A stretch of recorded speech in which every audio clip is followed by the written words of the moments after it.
레위 지파의 사람들은 그 아론의 이 제사장을 돕는 서포트해주는 그런 역할로 동역자로 세운 것이죠.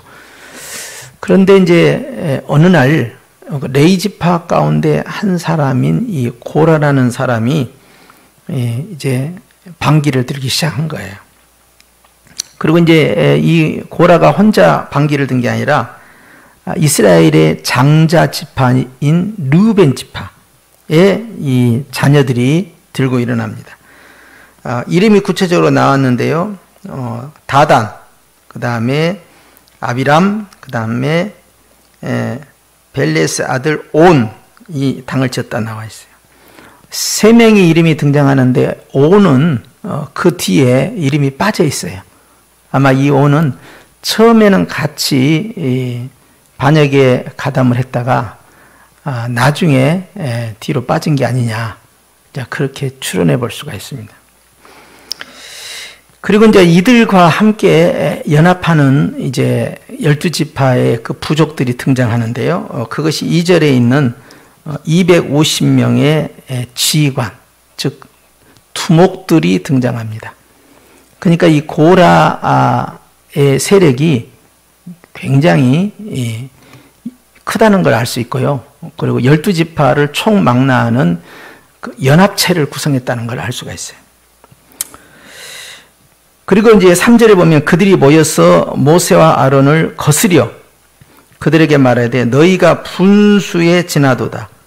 회중이 다 각각 거룩하고 여호와께서도 그들 중에 계시거늘 너희가 어찌하여 여호와의 총회 위에 스스로 높이느냐라고 해요. 무슨 말입니까? 니들이 우리의 대제사장으로 또 우리의 지도자로 그렇게 군림하는 것이 못마땅하다. 우리도 니들만 못할 게 없다. 이렇게 요구한 겁니다. 4절에 보니까 모세가 듣고 엎드렸다가 기도한 거죠. 그리고 이제 고라 자손에게 이제 말을 합니다. 이 고라와 그 무리들에게, 고라와 그의 모든 무리에게 말하 이르되 아침에 여호와께서 자기에게 속한 자가 누구인지 거룩한 자가 누구인지 보이시고 그 사람을 자기에게 가까이 나오게 하시되 곧 그가 택한 자를 자기에게 가까이 나오게 하시리니 이렇게 하라. 너 고라와 내 모든 무리는 향로를 가져다가 내일 여호와 앞에서 그 향로를 불을 담고 그 위에 향을 두라. 그때 여호와께서 택하신 자는 거룩하게 되리라. 레위 자손들아 너희가 너무 분수에 지나쳤느니라. 이렇게 되면 이제 첫 번째 이 반역의 무리인 이 고라는 단순히 레위 지파 가운데 한 사람으로만 존재한 게 아니라 많은 레위 지파의 구성원들이 이 고라의 이 반역에 가담했다는 걸 알 수가 있고요. 그리고 거기에 르우벤 지파가 장자권을 이용해서 으뜸 지파라고 주장하면서 등장을 했고요. 그리고 12지파의 250명의 두령들이 여기에 연합을 했어요. 막강한 이 어전베스가 된 거예요. 그러자 이제 모세는 그럼 하나님 앞에 여쭤보자. 그렇게 해서 각 두령들은 향로를 가지고 다 나와라. 금 향로를 가지고 하고 이제 250명이 250개 향로를 갖고 나오게 되는데 여기에 의도하는 바는 모세는 이거죠. 누가 하나님이 택하셨느냐. 그러니까 누가 하나님께서 세우셔서 기름을 부으셨느냐. 하나님의 그 부르심에 대해서 묻는 거예요. 이렇게 해서 이제 8절에 모세가 또 고라에게 이르되 너희 레위 자손들아 들으라. 그러니까 이제 집단이 형성됐죠. 한 사람에서 여러 사람으로. 이스라엘의 하나님이 이스라엘 회중에서 너희를 구별하여 자기에게 가까이 오게 하사 여호와의 성막에서 봉사하게 하시며 회중 앞에 서서 그들을 대신하여 섬기게 하심이 너희에게 작은 일이겠느냐. 그것의 그 레위지파의 그 소명이, 집단적 소명이 굉장히 크다는 거예요. 그런데 으뜸이 되고자 하는 거예요. 이 고라의 의도는 우리도 대제사장 되고 싶고, 우리도 이 너희들을 서포트해 주는 위치가 아니라 전체 이스라엘의 리더가 되고 싶다. 그런 의도가 들어있는 겁니다. 10절에 하나님이 너와 네 모든 형제 이 레위 자손으로 너와 함께 가까이 오게 하셨거늘 너희가 오히려 제사장의 직분을 구하느냐? 이것이 목적이죠. 이를 위하여 너와 너의 무리가 다 모여서 여호와를 거스리는도다. 아론이 어떠한 사람이기에 너희가 그를 원망하느냐? 그랬어요. 여기서 보면 고라는 한 번도 하나님을 원망하지 않았습니다. 고라는 한 번도 이 아론과 모세를 뛰어넘어서 하나님에 대해서 욕한다든지 대적하지는 않았어요. 그런데 지금 모세는 어떻게 표현했냐면 어찌하여 여호와를 거스리느냐 이렇게 표현하고 있어요. 여기에서 우리는 알 수 있는 것은 내가 하나님을 직접적으로 공격하지 않았는데, 그런데 하나님이 세우신 기름 부음 받은 자를 대적했을 때 그것이 하나님을 대적하는 것으로 바로 적용을 했다는 사실이에요. 여기에서 이제 문제가 발생한 겁니다. 그래서 이제 12절에 이 모세가 계속 말합니다. 엘리압의 아들 다단과 아비람을 부르려 사람을 보냈더니, 여기 이제 온이 빠졌어요. 온이 왜 빠졌을까? 추론할 수 있죠. 아마 적극적으로 개입하지 않고 처음에만 하다가 뒤로 빠졌다든지 뭔가 상황이 변동이 생겼다. 그리고 굉장히 중요한 역할을 하지 않았다는 걸 알 수가 있는 거예요. 그래서 이제 루벤 지파의 이 장사권을 주장하고 있으니까 이제 거기 있는 사람들도 불러내야 될 거 아니에요. 그래서 이제 불러내는 겁니다. 250명의 두령과 그 다음에 고라, 그리고 너희 이 다단과 아비람 너희들도 올라와라 성막으로, 이렇게 이야기합니다. 그러니까 우리는 올라가지 않겠노라 이렇게 했어요. 이 말은 이제 의역을 하자면 나는 네 말 안 들어, 오라가라 하지 마, 내 맘이야, 지금 이 뜻이에요. 13절에 네가 우리를 적과 꿀이 흐르는 땅으로 이끌어내어 광야에서 죽이려 함이 어찌 작은 일이기에 오히려 스스로 우리의 왕이 되려 하느냐. 그러니까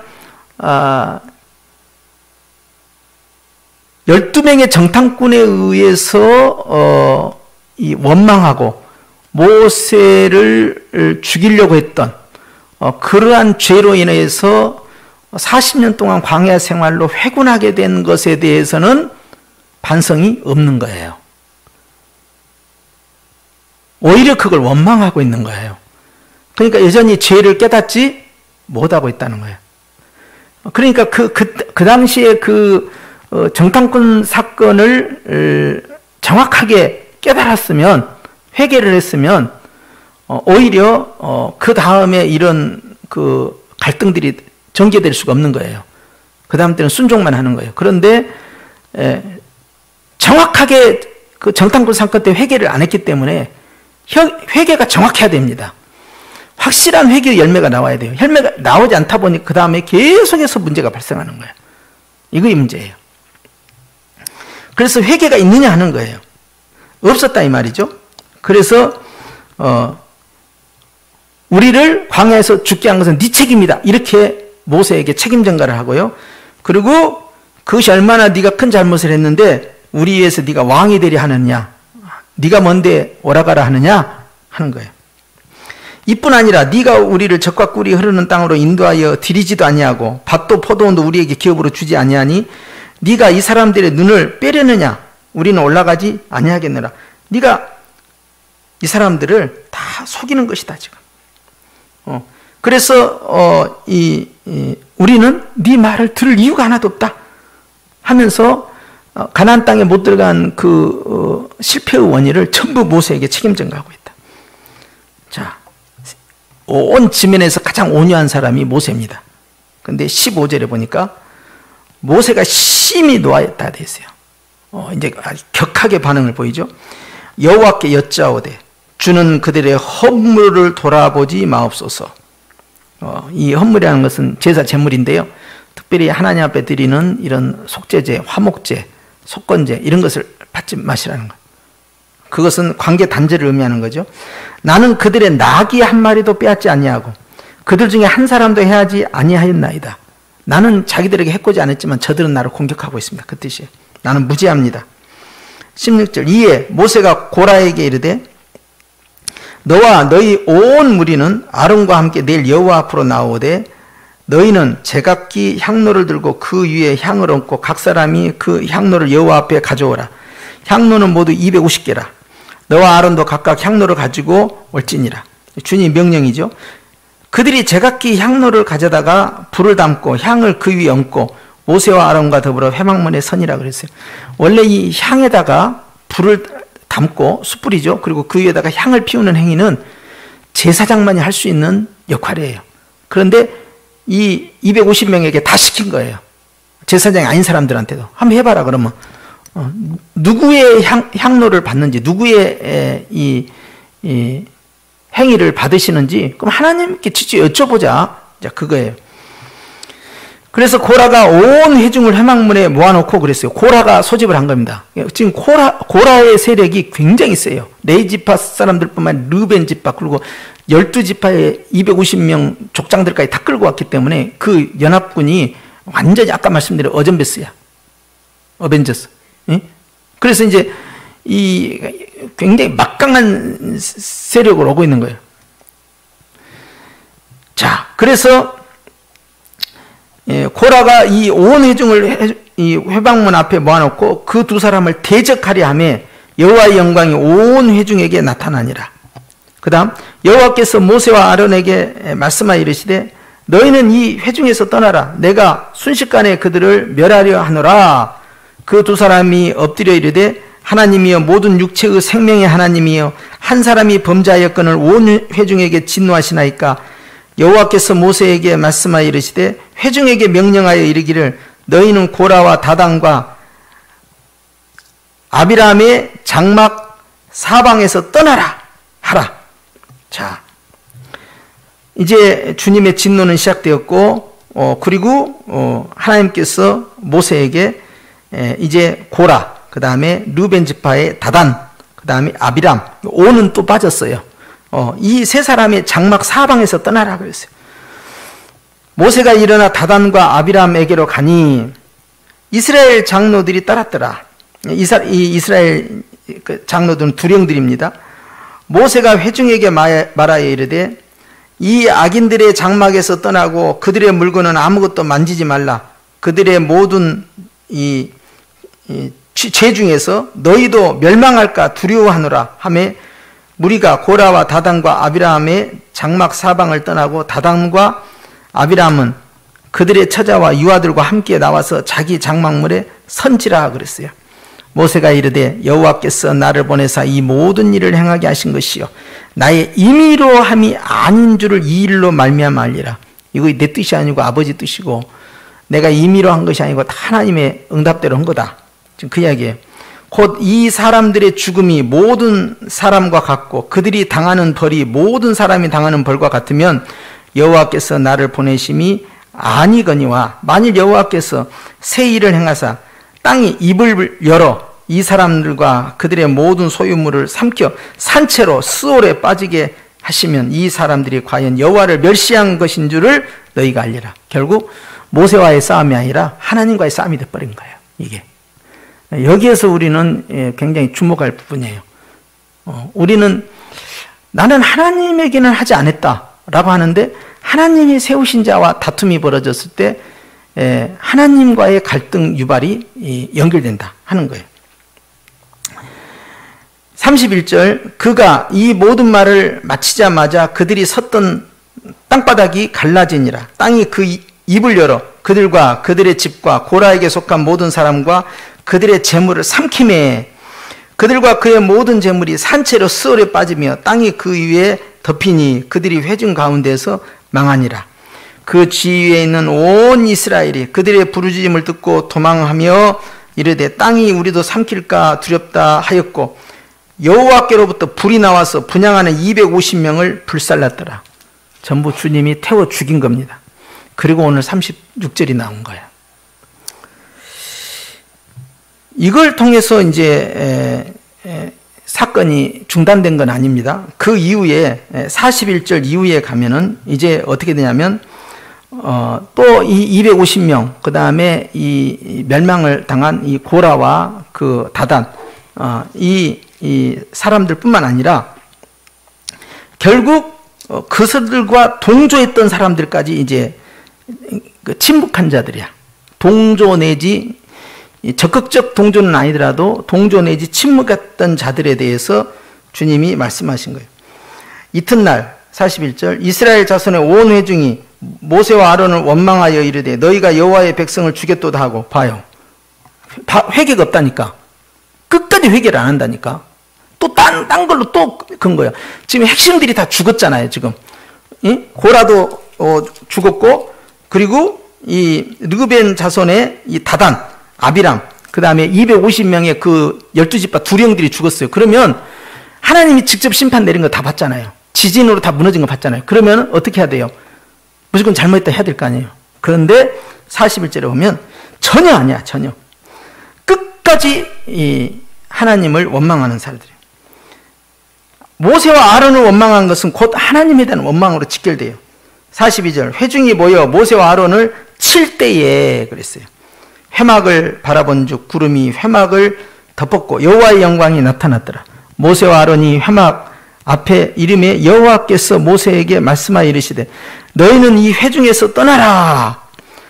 내가 순식간에 그들을 멸하려 하노라 하심에 그 두 사람이 엎드리니라.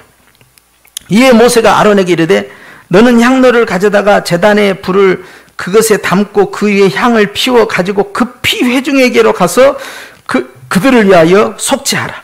여호와께서 진노하셨으므로 연병이 시작되었습니다. 그랬어요. 전염병이 벌써 시작된 걸 모세가 한 거예요. 그리고는 중보자가 누구냐? 아론입니다. 대제사장. 예수님의 모형인 이 아론이 중보자가 돼야 돼요. 그래서 아론이 모세의 명령을 따라 향로를 가지고 회중에게로 달려간 즉 백성 중에 연병이 시작되었는지라 이에 백성을 위하여 속죄하고. 자, 이것이 중보자입니다. 아론이. 그 다음에 죽은 자와 산 자 사이에 섰을 때 연병이 그치니라. 그 향로를 들고 거기서 아론이 기도를 하는 거예요. 회개 기도를. 용서해달라고. 그리고 이제 49절에 이 고라의 일로 죽은 자 외에 연병에 죽은 자가 14,700명이었더라 그랬어요. 그러면 고라와 이 그 무리들, 그 다음에 250명의 그 족장들, 그리고 이 250명 두령들 제외하고 죽은 사람이 14,700명. 상당한 지지세를 가지고 있었던 걸 알 수가 있어요. 연병이 그침에 아론이 회막문 모세에게 돌아오니라. 다시 이제 본문으로 돌아갑니다. 여호와께서 모세에게 말씀하여 이르시되 너는 제사장 아론의 아들 엘리야살에게 명령하여 불붙은 불 가운데에서 향로를 가져다가 그 불을 다른 곳에 쏟으라. 그 향로는 거룩함이냐. 그 뭐냐면 250명이 가지고 있는 그 향로 있죠.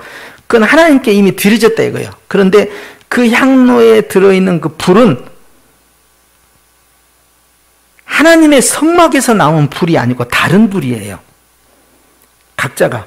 그러니까 우리가 기도해도 다 하나님은 우리 기도 다 들으셔. 왜 너를 통해서만 해야 되냐 이 말이야. 네가 그렇게 성막을 장악하고 거기서 기도하고 있는데 우리가 여기서 기도해도 하나님 우리 기도를 들으신다.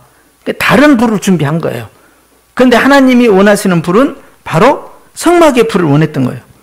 그런데 자기들도 금향로 갖고 있는데 그 금향로에다가 그걸 이 향을 담아 갖고 드렸는데 하나님이 그 향로 속에 있는 그 기도를 안 받아버려요. 그러니까 그 불을 다 갖다 버리라는 거예요. 다른 데다가. 그걸 거절한 겁니다. 그리고 그 금향로 자체는 하나님께 드려졌기 때문에 그것은 가져오라는 거예요. 그래서 그 250개의 향로를 다 수거를 합니다. 향로는 거룩함이니라. 그 다음에 38절에 사람들은 범죄하여 그들의 생명을 스스로 해야 했거니와. 그러니까 그들은 스스로 죽었다. 그건 뭐예요? 결국 자신들의 죄값에 의해서 그 250명은 스스로 멸망을 당했다. 이거예요. 그러니까 자기가 자기를 해한 것이 된 겁니다. 스스로를 죽인 거예요. 자, 그들이 이 향로를 여호와 앞에 드렸으므로 그 향로가 거룩하게 되었나니 이 향로를 쳐서 제단을 싸서 이 철판을 만들라. 그래서 여기에 이 제단에 싸는 철판이라는 것은 이 지성소 앞에 보면 성소가 있는데 거기에 7 등불이 있고 앞에는 금향단이 있고 또 옆에는 이 진설병이 들어있는데 그 성막 휘장 앞에 있는 그 금 분향단이 있어요. 그 분향단을 감싸는 분향단 궤가 있는데 그 궤에다가 이것을 다 갖다가 250개를 갖다 다 철갑을 두르듯이 이 감싸라는 이야기예요. 이유는 뭐냐? 이스라엘 자손에게 표가 되리라 그랬어요. 오늘의 이제 핵심입니다. 이렇게 한 이유가 뭐냐? 이스라엘 자손에게, 후손들에게 이것을 남겨라는 거예요. 권위에 도전하지 마라. 하나님이 세운 권위에 도전하지 말라. 권위주의는 청산돼야 돼요. 그런데 권위에 도전하지 말라는 거예요. 이것이 하나님께서 모세에게 주셨던 메시지예요. 그래서 그 철판을 만들어서 실제 이 향단을, 이 분향단을 감싸게 됩니다.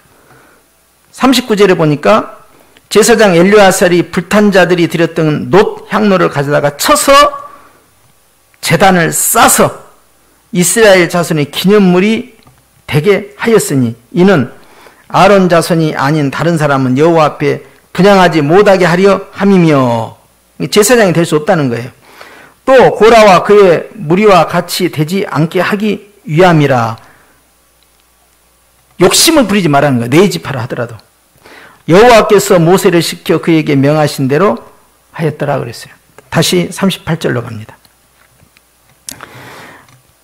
전체 16장 본문을 읽은 것은 본문보다 더 정확하게 전달할 방법이 없었기 때문에 그래요. 본문 그대로 전달하는 것이 가장 중요한 거다.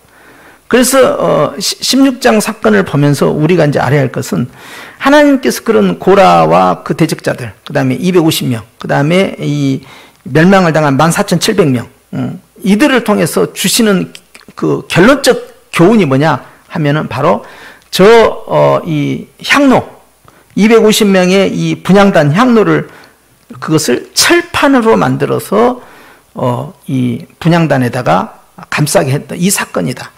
그러면 그것을 볼 때마다 이스라엘 백성들은 뭘 생각합니까? 바로 고라의 반역죄를 생각하는 거예요. 그가 굉장히 숫자가 많았어요. 예. 리더들, 지도자들 250명을 끌어모은 것은 결코 쉬운 문제가 아니고 또 장자권을 주장하는 르벤 지파까지 끌어들이고 그리고 이 일에 직간접적으로 동조하고 이 참여했던 자 이 14,700명이 여기에 전부 포함되어 있어요. 이 엄청난 숫자가 이 모세와 아론에게 나갈 때 나머지 백성들은 침묵했어요. 중립을 선언한 거야. 나는 그것이 문제라고 본 거야. 하나님 편에 서야지. 왜 침묵하냐고. 그런데 여기 핵심은 뭐예요? 고라 자손의 말이 옳다 그르다 하는 것에 결과적으로 증명된 것은 하나님이 심판한 거예요. 그런데 심판하기 전에 알아야 할 게 있어요. 하나님이 원하는 건 뭐였느냐? 하나님이 누구를 선택해서 세웠느냐? 이것을 계속 묻는 거예요. 누구를 선택했느냐? 그리고 그 선택자와 충돌이 났어요. 그것은 하나님과의 충돌로 주님은 그렇게 해석하셨다는 거예요.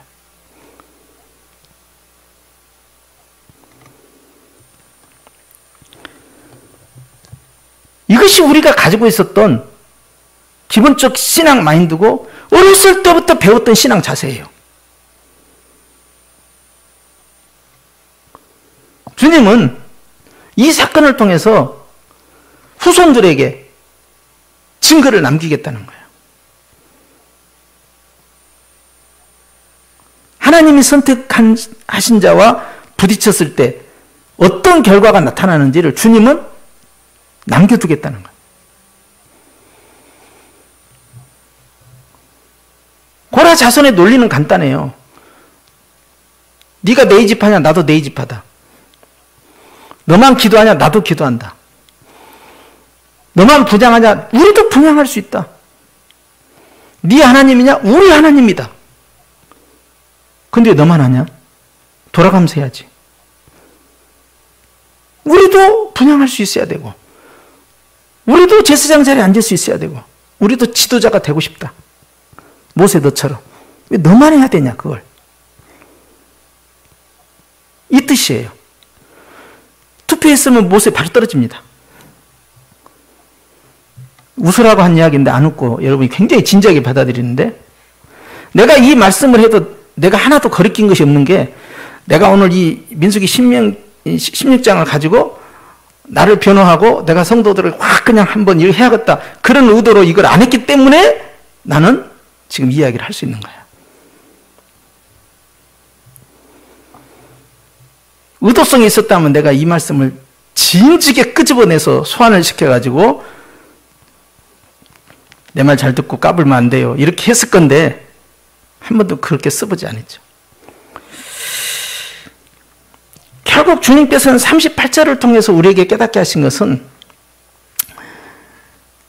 하나님께서는 이 고라의 이 반역의 행위를 통해서 당대의 사람뿐만 아니라 후손들에게까지 하나의 경종을 주기 위한, 그래서 방자에 행하지 못하고 하나님이 세우신 그 성전의 질서를 지키도록 하기 위한 그러한 표징으로서 저 철판을 만들게 하셨다.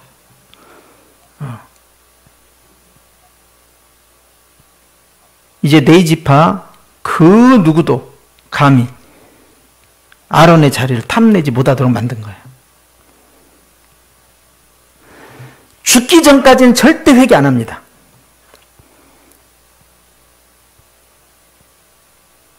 벌써 한 명이 딱 고라와 같이 동조했던 사람, 르벤 지파의 이 다단, 그 다음에 아비람, 이 세 명이 확 지진으로 순식간에 땅속에 들어갔으면 그 순간에 바로 회개가 터져 나와야 돼요. 안 나와요. 250명이 불에 태워져서 즉사했는데도 회개가 없어요. 인간이 어디까지 악해질 수 있는가를 보여준 거예요. 어디까지 악해질 수 있느냐. 결국 14,700명이 다 죽으니까 상황이 종료가 된 거예요. 우리는 왜 이들이 이렇게 어리석은 짓을 했을까라고 생각할지 모르지만, 죄에 의해서 한번 점령이 돼버리면 자기 주장을 끝까지 하기 때문에 회개를 안 한다는 거예요. 그러니까 250명이 죽었는데도 그 다음날 와가지고 모세를 다시 대적하고 원망하고 너 때문에 다 죽었다고 하면서 또 공격을 해오는 이런 말도 안 되는 상황이 전개되고, 결국 이 사건으로 14,700명이 연병이라는 전염병에 의해서 순식간에 몰살을 당하는 이 어이없는 상황이 또 발생한 거예요. 그래야만이 끝나는 사건이에요, 이게.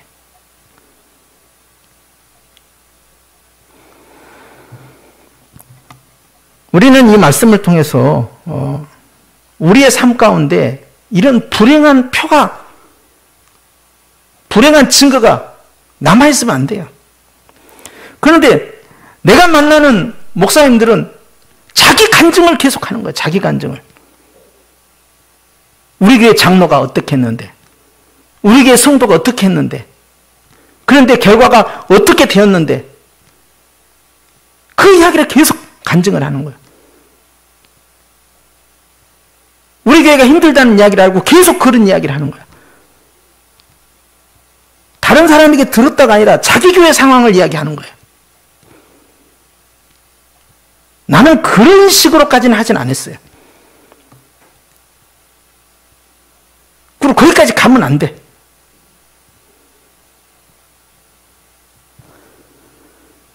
한번 플레잉 전쟁이 시작되면 어떤 말도 믿어주지 않습니다.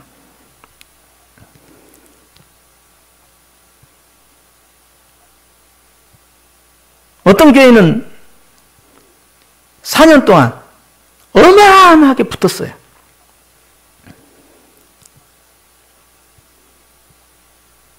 그런데 최근에 들려온 소식이 다 지쳐 나자빠지는 거야, 이제는. 4년이나 지나버리니까.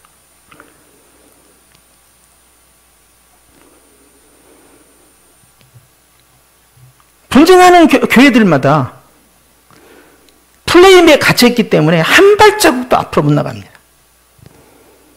근데 여기에서는 누가 옳고 그러냐가 문제가 아니야, 지금. 고라의 논리가 맞느냐 틀리냐도 아니에요. 고라가 지금 누구와 싸우느냐요? 하나님과 싸우고 있다는 이야기예요. 아니, 나는 주님과 싸운 적이 없습니다. 하나님이 선택해 세운 자와 싸운 것이 바로 하나님과 싸운 것이 돼버려요. 그리고 주님은 이 사건뿐만 아닙니다. 가장 가까운 미리암이 자기 누나 아니에요. 그 누나가 자기를 살렸다고. 생명의 은인이야. 그런데 그 미리암이 방자에 행하고 교만이 들어가서 모세를 비난하고 너 어떻게 해서 말이야 이방 여자를 부인으로 맞아들였냐 하면서 비난할 때 하나님께서는요, 모세가 이방 여인과 결혼했다, 미디안 여자와 결혼했다라는 부분에서 책망하지 않으시고 미리암을 내쳐버린 거예요. 그래서 문둥병에 걸리게 하고 수치를 맛보게 해서 집 밖으로 내쫓은 거예요. 그리고 회개해서 들여보낸 겁니다. 그 다음부터 나이 많은 이 누나 미리암, 여선지자입니다. 자기 생명의 은인이에요. 한마디로 업어서 키운 거야. 그런데 그 누나, 그 다음부터는 확실하게 질서관계가 형성돼 버려요. 이제는 동생 모세가 아니라 지도자 모세를 받아들인 거죠. 왜? 하나님이 그렇게 하신 거예요. 하나님은 모세가 흠이 없다는 것이 아니에요. 문제가 없다는 문제가 아니에요. 그것을 네가 비난해서는 안 된다는 이야기예요. 왜? 그 비난이 곧 주님에 대한 대적으로 들어가기 때문에. 이것을 어렸을 때부터 우리는 배우고 어렸을 때부터 이걸 가르쳤어요. 그런데 현실에 와서는 이게 안 먹혀 들어가. 이 시대적 흐름이야, 이게. 탈권위주의 시대다 보니까. 그리고는 민주주의 정신으로 가득 채워진 거예요. 숫자 노름이야. 아까 말씀드린 것처럼 모세 투표하면 바로 이거 불신임입니다.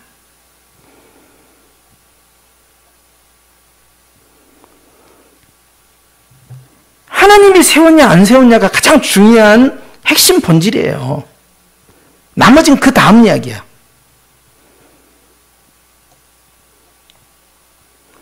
모세가 잘못했을 때 하나님께서 백성을 통해서 모세를 치시는 게 아닙니다. 주님이 다이렉트로 모세를 다뤄요.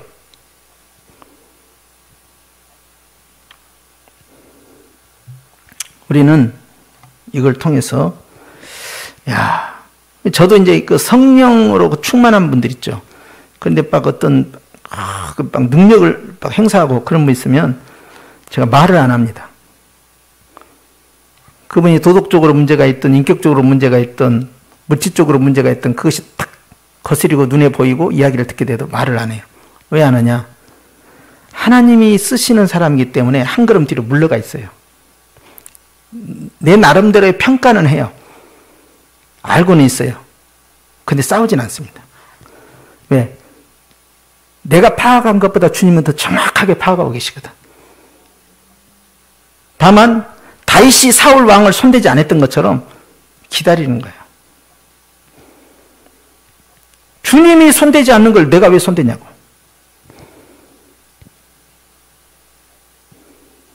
칼을 빼서 가만히 들어가고 사울을 죽여버려야지 그냥. 왜 3번이나 살려주냐고. 자기 영역이 아니라고 본 거예요. 그 이유는 딱 하나예요.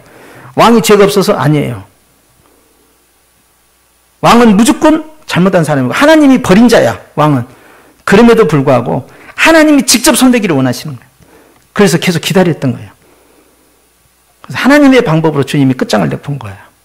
만약 그렇지 않고 사울을 다윗이 직접 손을 대고 죽여버렸으면 결국 역사에는 어떻게 나옵니까? 다윗이 자기 장인 죽여서 왕자에 앉았다. 이렇게 끝나는 거예요. 스스로 멸망한 거예요. 사울 왕은. 하나님 앞에서 우리가 주님이 세웠다는 것은 하나님의 주권을 인정하는 거예요. 하나님의 권위를 존중하는 거예요. 거기에서 출발합니다. 오늘도 우리는 이 말씀을 통해서 우리가 스스로 재판관이 돼서는 안 된다. 그리고 매우 신중할 필요가 있다. 옳고 그름의 선과 악, 정의의 문제가 아니에요. 하나님 누구를 선택했느냐의 문제예요. 그것이 우선순위를 먼저 가져야 돼요. 권위는 거기에서부터 출발한다. 그걸 기억하고 일평생에 우리의 마음에 삼아야 돼요. 비난은 다 할 수 있습니다.